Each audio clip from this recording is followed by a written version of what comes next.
ভরা বর্ষার মৌসুম। বর্ষা মানে বর্ষা, কান ঝিম মেরে দেওয়া বর্ষা। একটানা 15 দিন বৃষ্টি, রাত দিন একাকার। এই বৃষ্টি যে অদূর ভবিষ্যতে থামবে তার কোনো লক্ষণ নেই। টিনের চালের বৃষ্টি ঝিমঝিম একটানা শব্দ। 3 দিনের মাথায় সবার কান তবদা।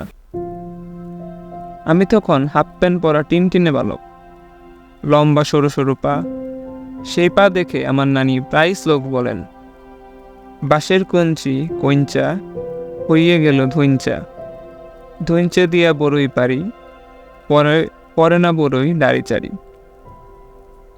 এতই শুকনা যে তা দিয়ে গাছের বড়ইও পারা যায় না, শুধু নেড়ে চেড়ে দেখা যায়।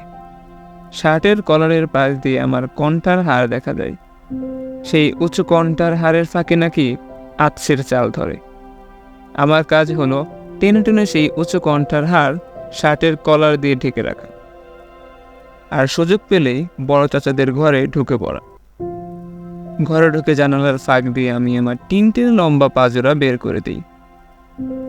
হঠাৎ হঠাৎ ইয়া বড় বড় বৃষ্টির ফোঁটা পড়ে সেই টিনটিনে পায়ে। আমি মুগ্ধ হয়ে দেখি আর অবাক হয়ে শুনি টিনের চালের ঝিমঝিম একটানা শব্দ।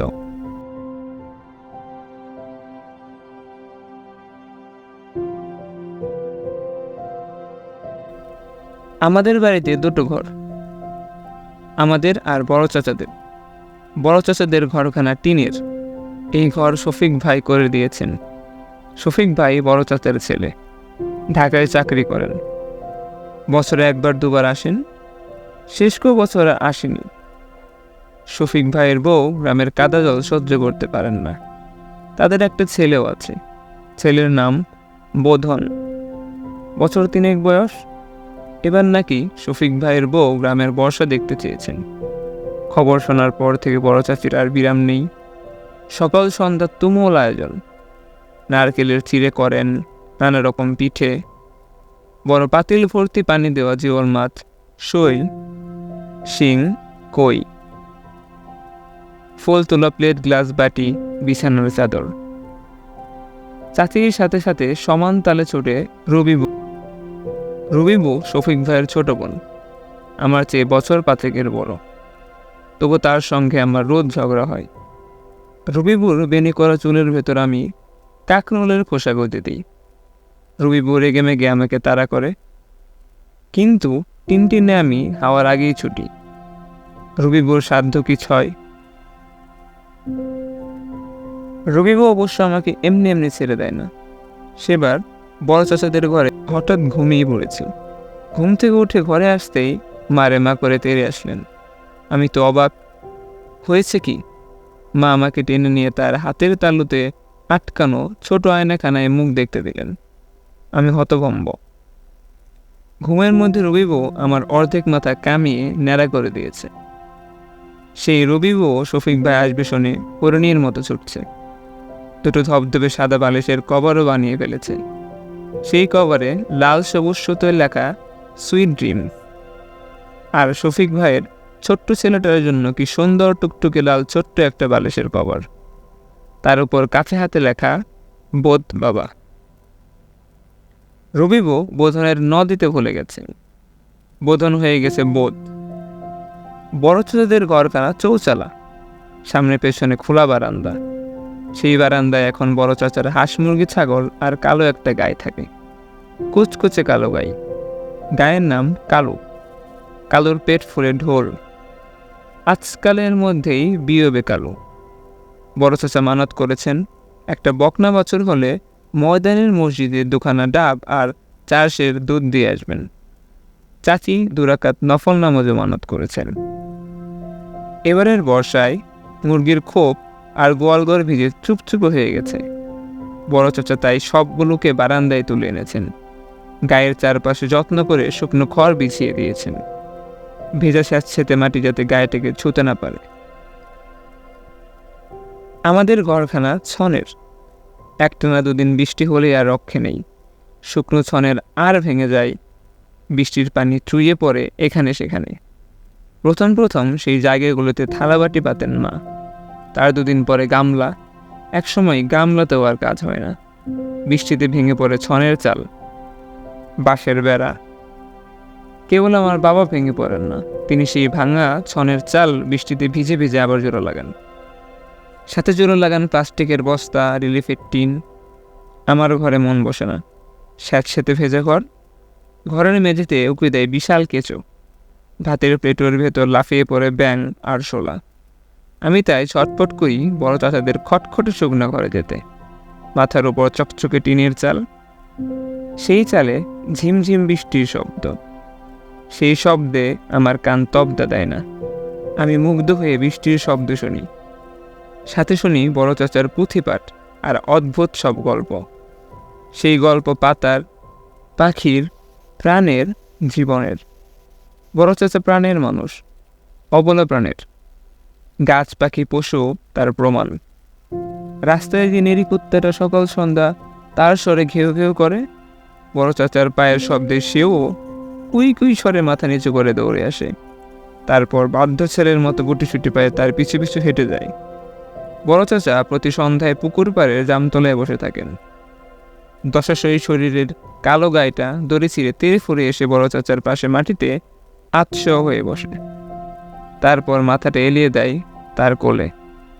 বড় চাচা আলতো হাতে ওর মাথায় হাত বুলান। কালো চোখ বন্ধ করে ঝিম মেরে শুয়ে থাকে।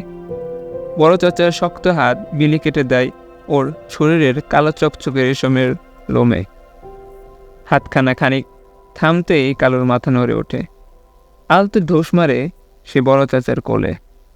কালো গায়ের শরীর জুড়ে বড় চাচার হাত আবার নড়ে ওঠে। সেই হাত ভর্তি মমতা, সেই হাত ভর্তি ভালোবাসা।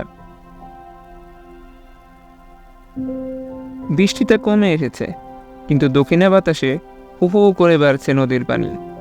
সেই পানি উপচে ভাসিয়ে দিয়েছে খাল, বিল, মাঠ, ফসলের জমি। পানের উপর ভেসে আছে সবুজ ধারের কোচ ডগা। উঁচু রাস্তাও ডুবে গেছে উঠোনের অর্ধেক। সেই পানিতে টুকটাক লাফিয়ে উঠে খলসে পুটির দল। আমাদের ছনের ঘরখানার করুণ দশা। কিন্তু বাবা মা ঘর ছেড়ে কোথাও যাবেন না। সমস্যা যত আমাকে নিয়ে। এই স্যাঁতস্যাঁতে ভেজা ঘরে আমার মন বসে না। আমি চুপি চুপি বড় চাচাদের ঘরে চলে যাই। মায়ের চোখ ফাঁকি দিয়ে যেতে না পারলে বেড়ার ফাঁক দিয়ে তাকিয়ে থাকি আর ঘুমিয়ে ঘুমিয়ে কাঁদি। সেদিন সন্ধ্যায় হঠাৎ বড় চাচা তার লম্বা লম্বা পা ফেলে এসে দাঁড়ালেন আমাদের ঘরের সামনে। তারপর বাবাকে ডাকলেন, মকবুল, মকবুল। বাবা তখন চৌকির উপরে বসে বিড়ি ফুঁকছিলেন। তড়ি ঘরে করে বিড়িখানায় শেষ টান দিয়ে বেড়ার ফাঁক দিয়ে ফেলে দিলেন বাইরে। তারপর এসে দাঁড়ালেন বড় চাচার সামনে। বাবার পাশ দিয়ে উকি দেওয়া ভাঙা বেড়ার দিকে আঙুল তুলে বড় চাচা বললেন, তোর গোয়ার তুমি কি এই জন্মে কমবে না? এ ঘরে তুই রোগাবো আর এটুকু পোলারে লইয়ে থাকুস কোন সাহসে? ও কি মায়ের ফেলতে চাস? বাবা কাদের গামছা দিয়ে মুখ মোছেন।